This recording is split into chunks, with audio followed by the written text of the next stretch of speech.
Hello दोस्तों, welcome to civil मंत्रा। मैं हूं अनुपम। आज दोस्तों हम बात करेंगे रैंकाइन साइकिल के न्यूमेरिकल का। इसके पहले ऑलरेडी मैंने डिस्कस किया है रैंकाइन साइकिल क्या होता है, इसका किस तरीके से साइकिल डायग्राम होता है, टीएस डायग्राम क्या होता है, ये सारी चीजें मैंने डिस्कस किया है। बात करते हैं क्वेश्चन हमारा क्या कह रहा है और उसको हम किस तरीके से सॉल्व करेंगे। कह रहा है कि ये power generating plant use steam as working fluid and operate on Rankine cycle. यानी कहने का मतलब एक हमारा पावर जनरेटिंग प्लांट है, उसमें हम क्या कर रहे हैं, एक जो हम स्टीम प्रोड्यूस कर रहे हैं वो एज ए फ्लूइड के तौर पे यूज कर रहे हैं और वो रैंकाइन साइकिल पे काम कर रही है। तो कह रहा है कि between source temperature of 311.1 degree Celsius, ठीक है, 311 है, बॉयलर प्रेशर 100 बार। पहला हमारा कंडीशन क्या गिवन है, कह रहा है कि जो हमारा टेम्परेचर है T1 वो हमारा कितना गिवन है, 311.1 डिग्री सेल्सियस, इतना गिवन है भाई, ठीक है, गिवन है। और कह रहा है बॉयलर प्रेशर 100 बार, यानी जो P1 है, जो इसकी टेम्परेचर की बात कर रहा है, जो P1 है वह कितना है, 100 बार है, ठीक है, 100 बार है। नेक्स्ट कह रहा है कि and sink temperature of 32.9 degree Celsius. जो सिंक टेम्परेचर है, अगर इसका हम टीएस डायग्राम बनाए थोड़ा सा देखते हैं, ये हमारा क्या है, टेम्परेचर है, ये हमारा क्या एंट्रोपी है, इसी के बीच में रिलेशन दिया है, इसलिए हम टी और एस के बीच में डायग्राम बनाते हैं। तो कुछ इस तरीके से हमारा डायग्राम बनता है। यहां पे क्या है हमारा, ये पॉइंट, ये 1 है, ये हमारा क्या रहता है, ये पॉइंट हमारा 2 है, ये 3 है और ये हमारा क्या है, 4 है। पहले बात कर रहा है यहां पे इस पॉइंट से देखें हम, तो ये जो 2 पॉइंट है यहां पे 100 बार प्रेशर है, जैसा कि P1 हमारा है, P1 से, और ये वाला जो प्रेशर है वो कितना 0.05 बार है, ठीक है। ये इस तरीके से हमारा साइकिल है। तो यहां पे कह रहा है कि जो सिंक टेम्परेचर है वो 32.9 डिग्री सेल्सियस है, वो भी कंडेंसर प्रेशर 0.05 बार, यानी ये वाला, ठीक है। तो यहां पे जो P1 है और ये P2 क्या है, बराबर है, P1 इक्वल टू हमारा क्या है, P2 है, जो है पूरा, ठीक है। और ये जो हमारा P4 है, ये वाला, ये जो P4 है, अगर हम P4 यहां पे लिखें, वो लिख सकते हैं 0.05 बार, ओके।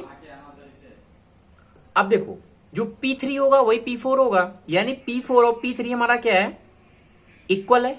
यहां तक आपको बात समझ में आ गई होगी, क्योंकि अगर ये साइकिल आपने ध्यान से समझा है तो। फिर कह रहा है कि determine the cyclic efficiency and work ratio if all the process are the reversible. ये इसका हमारा पहला पॉइंट है। तो भाई देखते हैं कि इस पॉइंट को सॉल्व करते हैं। अब हमें क्या है, इतनी चीजें हमें मिलने के बाद हमें क्या है, स्टीम टेबल की जरूरत पड़ेगी। अब ये देखो T4 भी था ना यहाँ पे, ये हमारा T1 था, ये हमारा क्या है, T4 है, दिस इज T1, और ये हमारा क्या है, T4 है। तो T4 हमारा कितना गिवन है, 32.9 डिग्री सेल्सियस, ओके।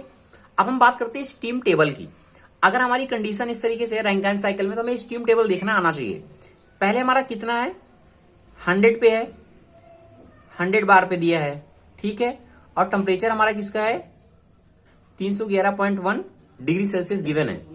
तो भाई यहां पे हमें चाहिए क्या, HF चाहिए, कि HF हमारा कितना है, और SF चाहिए, ठीक है। तो देखो, ये देखो क्या है, स्टीम टेबल है, ये आपको दिख रहा होगा, स्टीम टेबल है। देखो आपको मैं थोड़ा सा दिखा देता हूं, ये property of the saturated water and steam, ये वही स्टीम टेबल है। यहाँ पे प्रेशर गिवन है, ये टेम्परेचर गिवन है, स्पेसिफिक वैल्यूम कितना होगा, कितने प्रेशर पे, स्पेसिफिक इंथाल्पी कितनी होगी वाटर के केस में, इवेपोरेशन के केस में, स्टीम के केस में, इसी तरीके से एंट्रोपी गिवन है, ये सारी चीजें गिवन है। अब हमें यहाँ पे प्रेशर हमारा क्या था, 100 बार था, यहाँ पे देखो प्रेशर क्या 100 बार है। अब 100 बार की बात करते हैं। अब देखो ये 100 बार पे HF हमारा कितना है, 1408.04, ठीक है। तो हमने मान लिया भाई हमारा ये HF है, और SF हमारा कितना है, ये हमारा क्या SF, ठीक है, 3.3605। ये वैल्यू को हम क्या करते हैं, कंसिडर कर लेते हैं। ये लो भाई, यहां पे हमें मिल गया 1408 किलो जूल पर केजी, और हमारा जो SF है, जो एंट्रोपी पे है, वो कितना है, 3.3605 किलो जूल पर केजी। इतनी चीजें आपको समझ में आ गई होगी। फिर करना क्या है, सेकंड, इसी तरीके से भाई हमने इस प्रेशर पे फाइंड कर लिया है, अब हमें इस प्रेशर पे भी फाइंड करना है सारी वैल्यू को।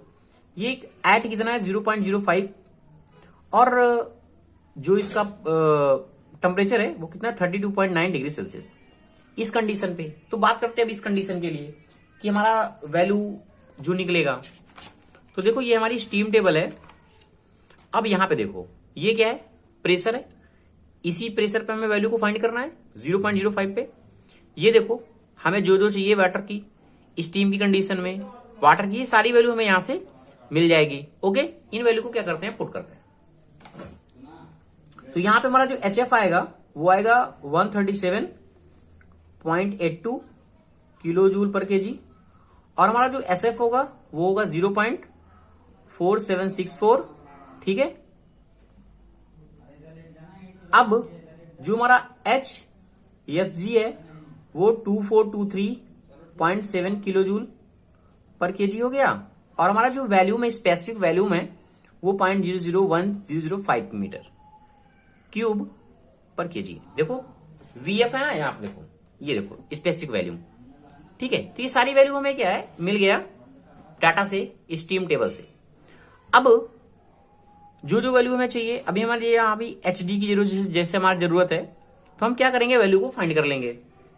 यहां में अभी HD की जरूरत पड़ेगी, ये कितना होगा 2561.5 किलो जूल पर केजी और SFG जो जो वैल्यू हमें जरूरत पड़ेगी वो हम क्या करेंगे, स्टीम टेबल से ले लिया हमने भाई, क्योंकि हमें चाहिए क्या, हमें सारी वैल्यू को फाइंड करना है, इसकी इफिशियंसी को फाइंड करना है। करा determine the cyclic efficiency. Efficiency कब निकलेगी, जब उसका नेटवर्क निकलेगा और हीट हमने कितना ऐड किया है वो निकलेगा।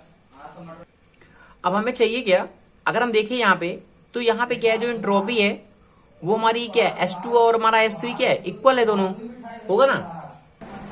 अब हमें देखो निकालना क्या है, हमें निकालना है पहले कि साइक्लिक इफिशियंसी भाई हमारी कितनी होगी। अगर हमें साइक्लिक इफिशियंसी चाहिए तो हमें क्या पता होना चाहिए, नेटवर्क पता होना चाहिए, नेटवर्क पता होना चाहिए और हमने कितना हीट ऐड किया हुआ है वो पता होना चाहिए। तो भाई हमें ये चीज पहले निकालनी पड़ेगी। इस चीज को निकालने के लिए अब हमें क्या करना पड़ेगा, यहाँ पे S2 और S3 निकाल लेना पड़ेगा, क्योंकि क्या है इस कंडीशन पे हमारा जो एंट्रोपी है वो हमारी क्या है, प्रोसेस और 2 और 3 के लिए क्या है, दोनों इक्वल है, S2 S3 है। अब हमें देखो जो हमारा S2 है वो ऑलरेडी हमने वैल्यू फाइंड किया हुआ है, यहाँ पे हमें वैल्यू मिल गई है S2 की, ये इस डाटा से हमें मिल गई है S2 की वैल्यू। अब देखो हमने रख दिया भाई, और सॉरी ये 100 बार से, यहां से हमें इसकी वैल्यू मिल गई है ना, 100 बार के लिए तो S2 है ना, ये S2 की वैल्यू तो क्या है 3.3605, हमने रख दिया 3.3605। ये S2 तो हमें पता नहीं है ना, ये वाला वैल्यू तो हमें पता नहीं है। अरे S2 S3 के लिए, सॉरी S3 के लिए ये हमें नहीं पता है, इसी को हमें क्या करना है, फाइंड करना है। तो S3 के हमारा फॉर्मूला क्या बनेगा, SAF3 प्लस X3 और SFG। ये हमारा क्या ड्राइनेस फ्रैक्शन है, ये हमें नहीं पता, इसी को फाइंड करने के लिए हमने ये किया हुआ है। तो 3.3605 इक्वल, अब हमें चाहिए SF3 चाहिए। अब देखो SF3 हमने कहां से निकाल लिया, ये हमारा डाटा गिवन है, ये SF3 से, यहां से डाटा हम निकाल लेंगे ड्राइनेस फ्रैक्शन के लिए। SF3 हमें यहां से फाइंड हो जाएगा, तो भाई हमने यहां से फाइंड कर लिया, 0 कितना है 0.4764 प्लस X3 इंटू, अब SFG चाहिए, कहां गया, ये है डाटा से, ये सारी चीजें में डाटा से मिल जाएगी, करना कुछ नहीं है इसमें, बस आपको ध्यान देना है कि किस तरीके से हम इसको क्वेश्चन को सॉल्व करेंगे। इतने को सॉल्व करेंगे, हमारा जो X3 है यानी ड्राइनेस फ्रैक्शन की बात कर रहा है, ये 0.364 आ जाएगा। ये वैल्यू आपको पता चल गई, ठीक है भाई, इतनी वैल्यू आपको पता चल गई। अब देखो अगर हमें नेटवर्क फाइंड करना है, नेटवर्क हमें चाहिए क्या, H2 चाहिए माइनस S3 चाहिए और माइनस H1 माइनस H4 चाहिए और हमारा H2 माइनस H1 चाहिए, ये चीज तो चाहिए। तो H2 S3 सारी वैल्यू में कब पता होगी, जब हम सॉल्व करेंगे इसको। तो हम भैया अब हम क्या करते हैं, H3 की वैल्यू को फाइंड करते हैं इंथैल्पी एट पॉइंट 3 पे, इस पॉइंट के लिए। अब हमें इंथैल्पी इस पॉइंट के लिए तो मिल जाएगी ना इजिली, कैसे, क्योंकि HF3 के लिए फॉर्मूला हमारा क्या बन जाएगा, HF प्लस X3 और HFG। अभी तक हमारे पास ये वैल्यू नहीं था ना, इसलिए हमने यहां से फाइंड कर लिया। यहां से एंट्रोपी को दिखा के कि हमारा इक्वल है। तो यहां पे क्या है, HF हमें जो चाहिए वो हमें मिल जाएगा 137.82। ठीक है, ये देखो ये हमें निकाल के रखा हुआ है इस फॉर्मूले से, अरे इससे डाटा से 0.05 पे। ठीक है, तो यहां पे क्या है, हमें अब X3 मिल गया 0.364 और हमारे जो HFG चाहिए ये भी हमने फाइंड किया हुआ है। ये देखो ये सारी चीजें को डाटा से मिल रही है हमें, कुछ चीज कहीं भी कुछ नहीं करना है हमें, ये मिल गया। ये लो 23.7, इसको क्या करेंगे आप पूरा सॉल्व करेंगे, ये हमारा निकल के आएगा 1020.04 किलो जूल पर केजी। यहां तक कोई भी दिक्कत नहीं है। ओके, अब हमें यहां देखो हमें चाहिए कि H1 माइनस H4 चाहिए। H4 तो भाई हमें पता चल गया कि भाई H4 हमें पता है, अब हमें H1 नहीं पता अभी कंप्लीटली। ठीक है, तो हम H1 को फाइंड करते हैं। अब देखो अगर हम देखें ये वाला साइकिल, तो यहाँ पे क्या हो रहा है, ये पंपिंग का प्रोसेस हो रहा है, पंपिंग प्रोसेस है हमारा ये। तो यहाँ पे क्या करते हैं, फॉर पंपिंग प्रोसेस के लिए, फॉर पंपिंग, इसके दोस्तों मैंने कई सारे वीडियो बनाए हुए हैं, अगर आप 2-4 वीडियो देखेंगे तो और ज्यादा आपका कॉन्सेप्ट क्लियर होगा। तो क्या है, H1 माइनस H4 है, देखो कितना H1 और H4, ये हमारा किसके बराबर होगा, ये हमारा तो V4 ये होता है। ठीक है, तो यहां पे हम एक इसको इस तरीके से इक्वल कर सकते हैं, P1 माइनस P4। अरे यार P1 ये है, P4 ये है। ठीक है, तो यहां से ये चीज हो गई। अब H1 माइनस H4 है, अब इसको क्या करो, इस तरह ले लो H4 को और प्लस V4 और P1 माइनस P4 कर दो। अब हमें H4 का वैल्यू ऑलरेडी देखो यहां से पता है, ये क्या है 137.82, 137.82 प्लस, अब हमें V4 भी ऑलरेडी देखो पता है, V4 कहां गया, ये हमारा V4 भी हमें पता है, रख दिया 5। अब P1 ऑलरेडी हमें पता है, ये हमारा कि P1 हमारा कितना होगा और हमारा ये P4 कितना होगा, क्योंकि ये वाला P1 भी है P4 भी है। 100 माइनस 0.05 इंटू 10⁻², यूनिट के हिसाब से हमने इसको चेंज कर दिया डायरेक्ट। तो ये पूरा जब सॉल्व करेंगे ना, तो ये आएगा 147.86 किलो जूल पर केजी। ये हमारा आ गया H1। हमें चाहिए कि H1 माइनस H4 चाहिए। अगर हम देखें पंपिंग हमारा जो वर्क निकलेगा, ये क्या है, पंपिंग वर्क है। ठीक है, क्योंकि W नेट कैसे निकलता है, अगर हमें पूरा W निकालना, WT कितना होगा और WP कितना होगा, ये चीज निकलता है ना। तो ये मतलब पंप के लिए कितना वर्क हुआ है, यहाँ पे टरबाइन के लिए कितना वर्क हुआ है, तो दोनों का माइनस करेंगे तभी हमारा आएगा नेटवर्क। तो भाई हमने क्या किया, यहां से पंप का वर्क निकाला पंप के लिए। ठीक है, पंप का हमारे वर्क निकालते हैं हम, कितना है H1 माइनस H4। अब हमें देखो H1 भी पता है 147.86 है और H4 ऑलरेडी हमें पता था पहले से, हमने डाटा टेबल से निकाल लिया था। तो यहां पे ये आ गया 10.04 किलो जूल पर केजी। अब देखो अब हमारा काम हो गया थोड़ा आसान। कैसे, हमें चाहिए क्या, एफिशिएंसी चाहिए।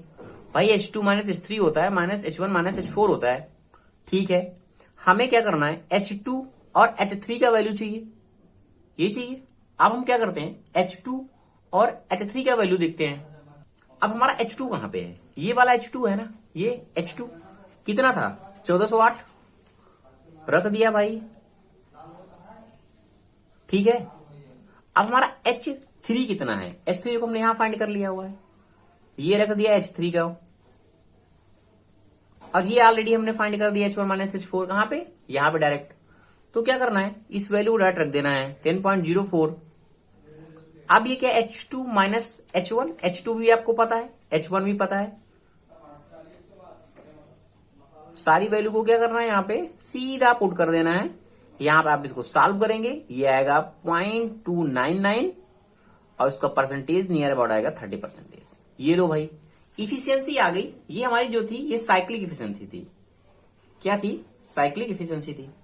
नेक्स्ट कह रहा था, क्वेश्चन क्या कह रहा था कि determine the cyclic efficiency and work ratio if all process are the reversible. ठीक है, यानी वर्क रेशियो भी पूछ रहा है इसका। ठीक है, वर्क रेशियो फाइंड करते हैं। कि हमारा वर्क रेशियो कितना होगा। क्वेश्चन थोड़ा लंबा है दोस्तों, क्योंकि 10 नंबर में अक्सर ये पूछा जाता है। तो जो वर्क रेशियो है वो क्या होता है कि हमारा नेट वर्क डन कितना है। वर्क रेशियो का मतलब क्या है, नेट वर्क डन कितना है और टरबाइन का वर्क कितना है, तभी तो निकलेगा हमारा वर्क रेशियो। ये सारी चीजें ऑलरेडी आपको मैंने बताया है इसके पहले भी कई बार। तो नेटवर्क ऑलरेडी हमने को फाइंड किया था, नेटवर्क ये वाला नेटवर्क पूरा, तो ये हमारा नियर अबाउट आ जाएगा 377.92। ठीक है, इसको अगर आप सॉल्व करेंगे किसको, ये वाले डाटा को, क्योंकि नेटवर्क यही था। अब हमें टरबाइन का वर्क चाहिए। अब किसका चाहिए, टरबाइन का। अब देखो इस डाटा में टरबाइन कौन वाला है, ये टरबाइन है। डाटा आपको मैंने सारी चीजें डिटेल से बताई है। H2 और ये जो H3 है ये क्या है, टरबाइन के लिए है। अब यहाँ पे टरबाइन का वर्क चाहिए हमें। ठीक है, तो जो टरबाइन का है वो कितना हमारा होगा, टरबाइन का वर्क यहाँ पे देखो, ये H2 है, ये H3 है, यानी H2 माइनस H3, जिसे टरबाइन है ये पहले हमारा। ठीक है, तो टरबाइन के लिए क्या है, H2 माइनस S3। इसको सीधा क्या करना है, हमें सॉल्व कर देना है यहाँ पे। तो H2 का वैल्यू भी पता है आपको, H3 का वैल्यू भी पता है, तो सारी वैल्यू को क्या कर देना, सीधा सीधा पुट कर देना है। तो ये 92 निकल के आएगा और ये आ जाएगा 387.96। इसको सॉल्व करेंगे 0.97 आ जाएगा। ये आ गया आपका वर्क रेशियो। अब देखो आगे क्या कह रहा है क्वेश्चन, कह रहा है कि also determine the rate of steam generation if the power output of the plant is इतना। अगर कह रहा है कि रेट क्या होगा स्टीम जनरेशन का अगर आउटपुट प्लांट का 1 मेगावाट है तो। ठीक है, देखते हैं भाई रेट कितना निकल के आएगा इसका, rate of steam generation. Power output हमारा कितना है, पावर आउटपुट, और हमारा नेटवर्क कितना था, नेटवर्क। तो पावर का जो आउटपुट है वो ऑलरेडी हमें गिवन है 10 की पावर 3 भाई, और ये नेटवर्क हमने कई बार निकाला, ये कितना है 7792। तो सीधी सी बात है भाई, इसको सॉल्व करेंगे तो 2.64 आएगा किलो जूल पर सेकंड। ये लो आ गया सीधा सा आंसर। कोई दिक्कत नहीं है।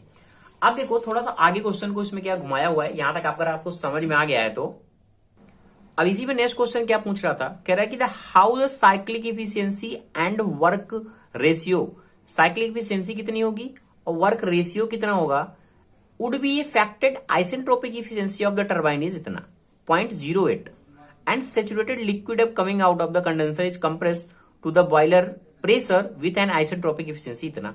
भाई कह रहा है अगर पहली कंडीशन में पूछ रहा है अगर इतनी इफिशियंसी उसकी हो जा रही है तो जो आइसेंट्रोपिक इफिशियंसी कितना उसका टरबाइन का वर्क निकलेगा, ये पूछ रहा है। टरबाइन वर्क क्या करना है, सीधा कुछ नहीं करना आपको। यहाँ पे नेक्स्ट हमारा जो पूछ रहा है, हमने कंसिडर कर लिया भाई जो आइसेंट्रोपिक इफिशियंसी है कितनी है, 0.8 है। ये कह रहा है 0.8 है भाई। अगर 0.8 है तो ये भी क्या हो जाएगा 0.8 H2 माइनस S3 हो जाएगा, क्योंकि किसकी बात कर रहा है, ये टरबाइन की बात कर रहा है, टरबाइन की बात कर रहा है, ये टरबाइन का फॉर्मेशन है। ठीक है, H2 S3। तो ये चीज हो गई। अब फिर नेक्स्ट में क्या कर रहा है कि अगर इफिशियंसी इतनी हो जा रही है 0.9 हो जा रही है, किसके केस में, हीट एड जब हम कर रहे हैं बॉयलर पे, ये भी कह रहा ना, coming out condenser is compress to the boiler pressure with an isentropic efficiency इतना। भाई नेक्स्ट केस पे क्या है, हमने मान लिया जो मैंने कंसीडर किया आइसेंट्रोपिक इफिशियंसी है बॉयलर की, वो कितनी 0.9 है। किस केस में, जब हम हीट ऐड कर रहे हैं, यानी H2 और H1 के बीच में। ठीक है, H2 माइनस H1 के बीच में, उस केस में साइक्लिक इफिशियंसी कितनी होगी और वर्क डन कितना होगा। अब हम निकालते हैं इसकी साइक्लिक इफिशियंसी, तो कितना होगा cyclic efficiency 0.8 H2 minus S3 minus H1 minus H4, क्योंकि भाई इफिशियंसी यही होती है।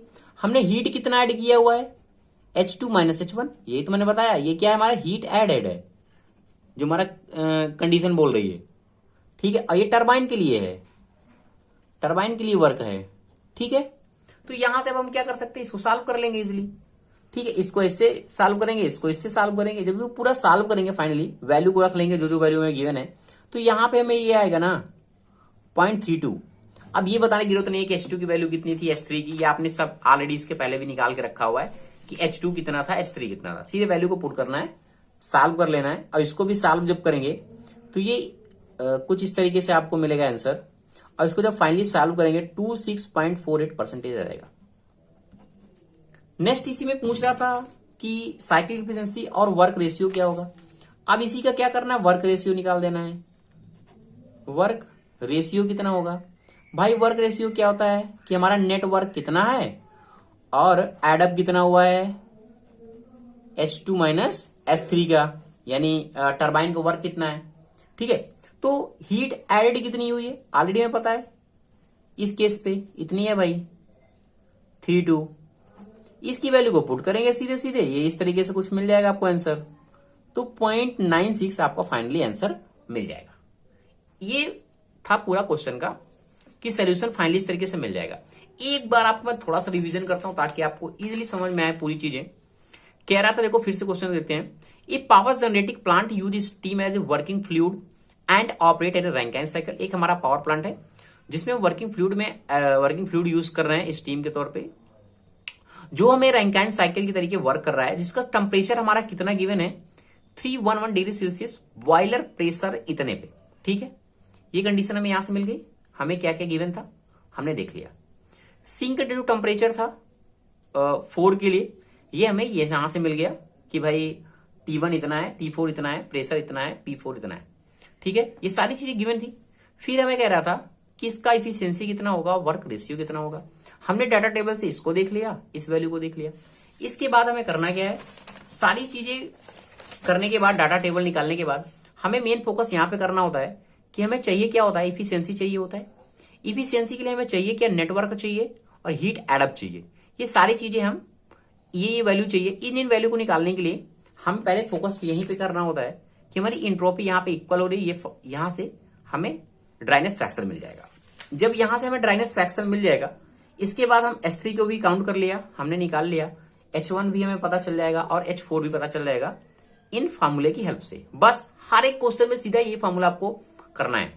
इसके बाद आपको ये वैल्यू ऑलरेडी फाइंड हो जाएगी यहां सारे डाटा से। आप इजिली इफिशियंसी को काउंट कर लेंगे और वर्क रेशियो को काउंट कर लेंगे। ये इसका जनरल फार्मूला है। इसके बाद जो लास्ट का क्वेश्चन यहां से चेंज किया था, how the cyclic efficiency and work ratio affected, क्या होगा if the isentropic efficiency of the turbine is इतनी हो जा रही है, एडअप हो रही है, और हीट एडेड इतना हो जा रहा है। तो सीधा सीधा कुछ करना नहीं था। यहाँ पे हमने क्या किया कि टरबाइन पे कितना एडअप हो रहा था 0.8 और हीट कितनी ऐड हो रही है इतनी। फिर उसी की तरीके से हमने एफिशिएंसी निकाल दिया और वर्क रेशियो निकाल दिया और हमारा क्वेश्चन क्या होगा, पूरा सॉल्व हो गया। तो इस तरीके से दोस्तों आप इस तरीके से क्वेश्चन को सॉल्व कर सकते हैं। Thank you watching this video दोस्तों। अगर आपको वीडियो अच्छा लगा हो तो प्लीज दोस्तों चैनल को लाइक शेयर कमेंट आप जरूर करें।